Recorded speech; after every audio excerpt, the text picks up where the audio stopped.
ug atong imaginon ang nahitabo karon sa ebanghelyo, magduda gid ta nga si Kristo wa na gid toy ganang mukaon. Nanihapon siya kuyog sa iyang mga tinun-an, pero kahibaw siya nga usa nila nagbudhi niya. Kamo ganahan mong mukaon kuyog sa nagbudhi ninyo? Dili. Kana bang nahibaw jud ka ba nga nagbudhi siya nimo? Nya ganahan ka mukaon kuyog niya? Da, wa lagi mo mutingog.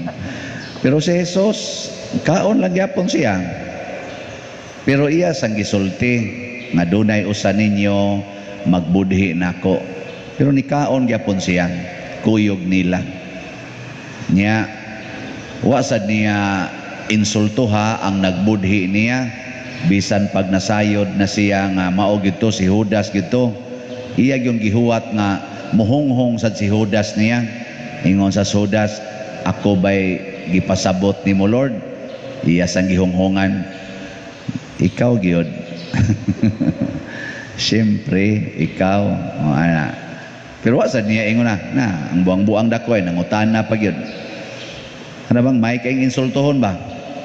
Ngano man tungod kay si Jesus nahibaw kaayo sa iyang misyon. Unsa may iyang misyon? Ang pagluwas gyud sa mga tao, labi na gyud sa mga makasasala. Nabitay salida atong Da Vinci's Code ba to? Na The Gospel of Judas. Si Judas ba? Ingon dayo Judas dito sa iyang atong salidahan. Kay si Jesus wa man mudayon dayto siya kamatay, nakigminyo man ni Magdalena, Maria Magdalena, kay gwapa man kay Maria Magdalena. Nanganak pag sila dito, giilad-ilad lang, bagamhanan man si Jesus, Ginoo man siya, giilad-ilad niyang mga tao, na nagtanaw sila, gilansan siya sa cross niya. Siya di ay nanaog na di kuno to sa cross, ngadto na, minyo na, ana, giadto bitang Judas, gikasaban, nagbugha taog kahoy si Jesus dito, gikasaban sa wa kay batasan, imo pa jud kong gigamit, aron lang jud ka musikat. Nya day karon ni ara ka dinhi sige ra kag palami, balik ngadto sa cross.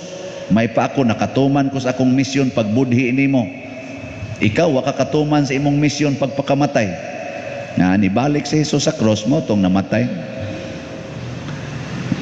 Mao kuno to ang istorya in between ba sa paglansang og kamatayon ni Jesus.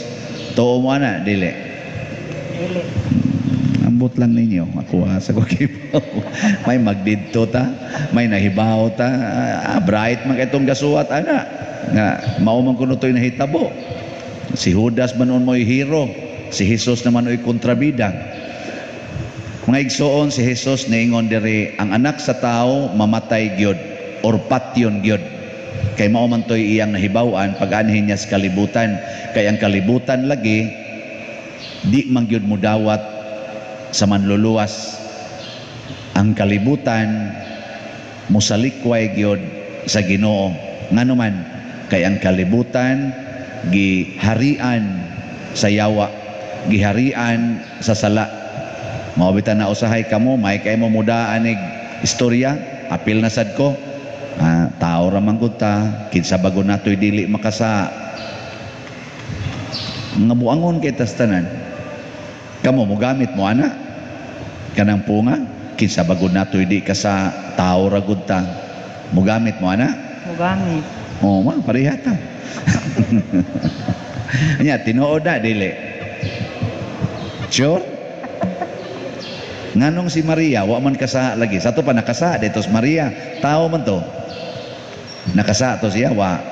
Wala. Nya nganong niingon makatawo ra man gud ta, makasa man gid ta. Nga giprobe naman ni Maria nga wa siya kasa. Aw gawas og di kita mutuan na. Si Jesus wa man sa to siya kasa, tao man sa to siyang tinuod. Di at least natay duha ka tawo nga makapruiba nga wa makasala.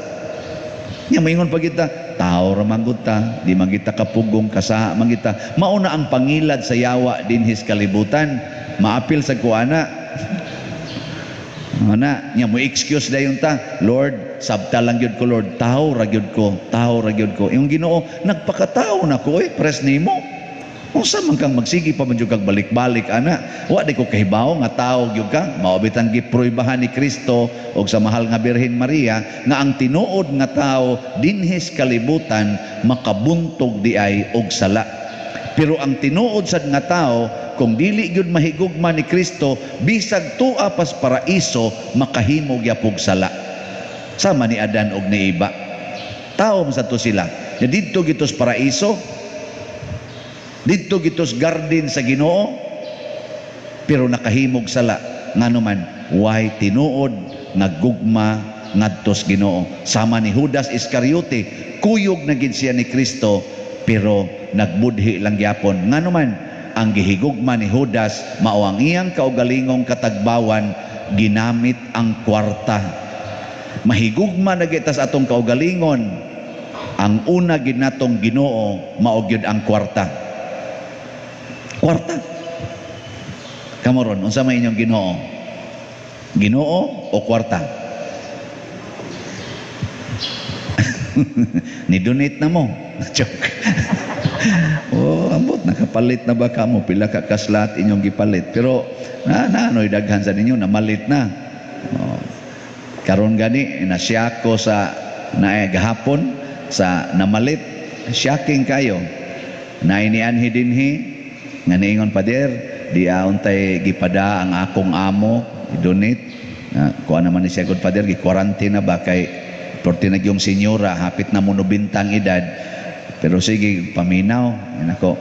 Unsa man na gasuwat siya papel ana papirmahan ko ni pader pa-receive. Nako akong nahuna pagtan-aw nako sa papel pa man ako basahan ako kauy gid ani niya papirma-pirma pagid aning papel ana. Sigurista ba akong tadaw sigurista. Mao day kay gi-explain day didto pader nihatag ko og 6,000 atong December.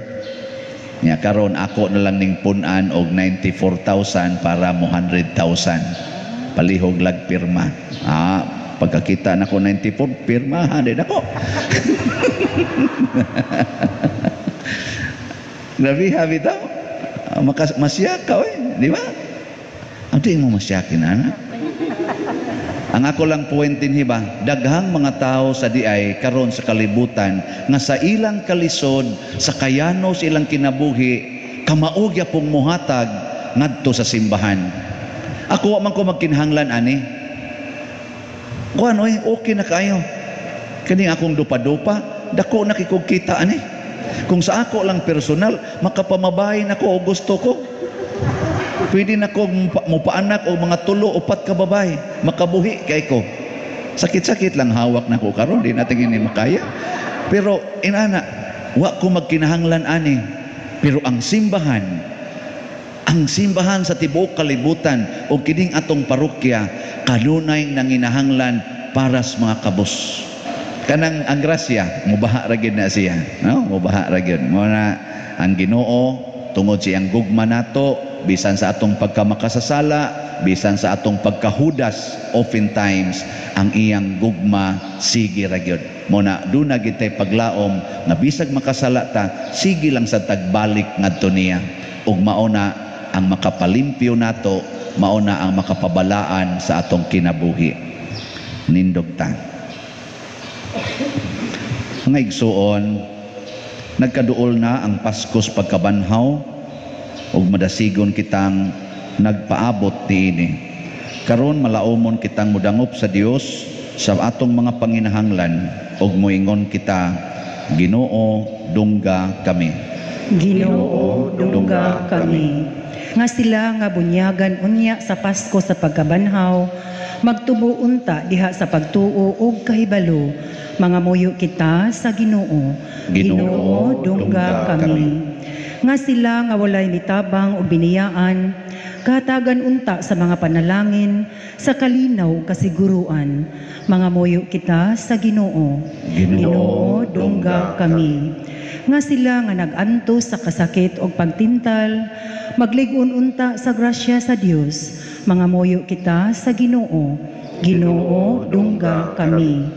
nga makakaton unta kitang tanan sa pagkikalimot sa atong kaugalingong kaayuhan aron magbansay kita sa gugma alang sa atong kaigsuunan.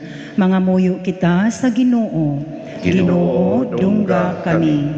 Alang sa mga proyekto dinhi sa atong simbahan nga pinaagi sa pangamaw pagiya ni San Vicente Ferrer, magmalampuson ug mahamanunta sumala sa atong mga giplano ug gipangandoy, magampo kita sa Ginoo.